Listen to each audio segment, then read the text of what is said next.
Okay,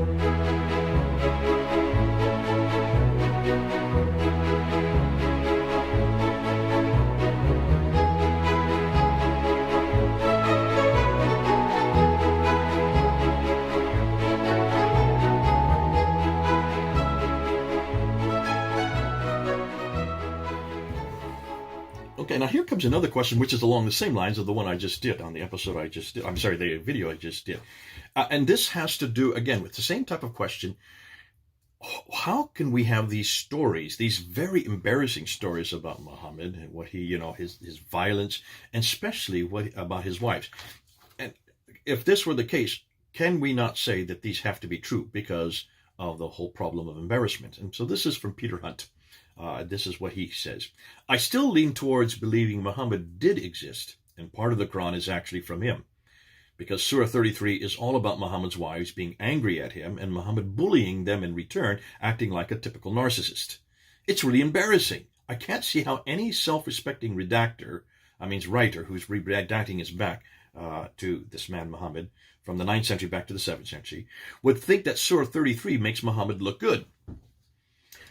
And my response to that is absolutely. That's exactly what you would say if you are living in the 21st century and you were looking from our cultural grid. Because you are, Peter, whether you like it or not, you come, and I'm not sure what country you are. I assume you are a Westerner with a name like Peter Hunt. I assume you either live in Europe or possibly in the United States, or you have an English-sounding name. So I'm assuming you're living in the English-speaking world and you're writing good English. So I'm assuming you're living in one of the English-speaking countries, which by definition has a memory. We don't call ourselves Christian nations, but we do have a Christian memory. And so therefore, when we look at the relations between man and women, and husbands and wives, we are shocked by what we read in Surah 33. But that's because we're looking from our own grid. We're looking from our own perspective. We're looking from our own biblical eyes.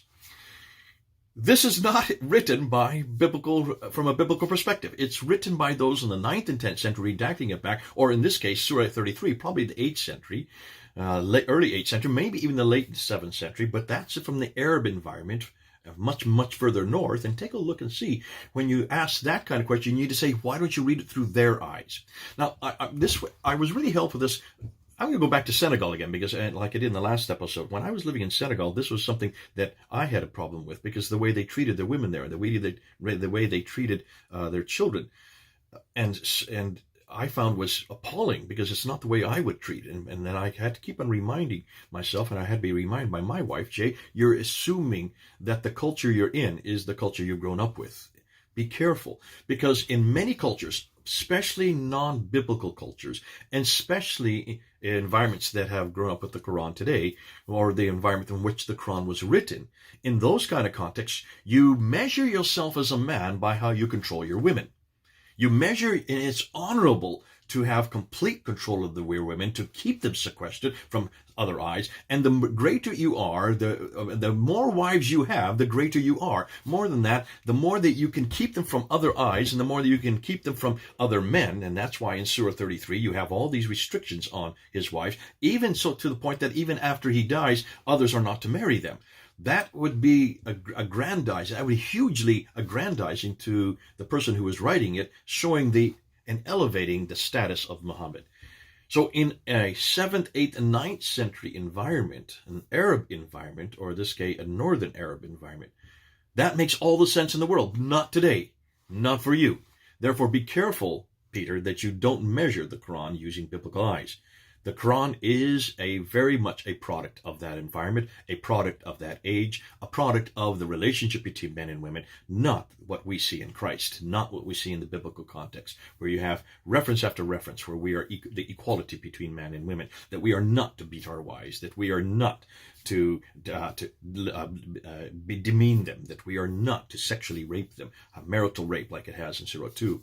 Ayah 223, that we cannot beat them like it says in the Quran in Surah 4, Ayah 34. Can you see these kind of, depending on the culture you grew up, depending on the environment you grew up with, you're going to see them as barbaric, obviously, because it's not the environment that we see in the Bible. But good point that you brought out there. Why would they keep them in there? Because that, for them, embellished Muhammad, gave him more stature in the eyes of other men. And that's why you say the same thing. If you have any problem with that, take a look what you see in Surah 55 and Surah 56. Look at heaven. The heaven that you see in the Quran is not the heaven you see in the Bible. The heaven you see in the Quran is very much an Arab heaven. Basically, it's a place for men with lots of other women to wait upon them. And that's exactly what I would expect from that type of environment.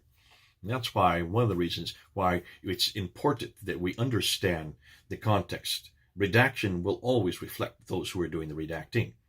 And that's why, all the more reason you're just making our point. It is not a book that we would be, the Quran itself is not a book that we would like to read or that we would give to others or that we would even like to follow. And I'm so glad I don't have to follow that Muhammad.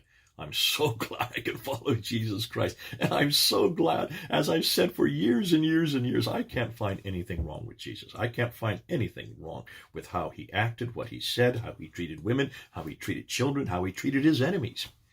Come on home to Jesus Christ. What a paradigm, what a model, not Muhammad. Here's a case in point. Thanks, Peter, for your question. God bless you. This is Jay.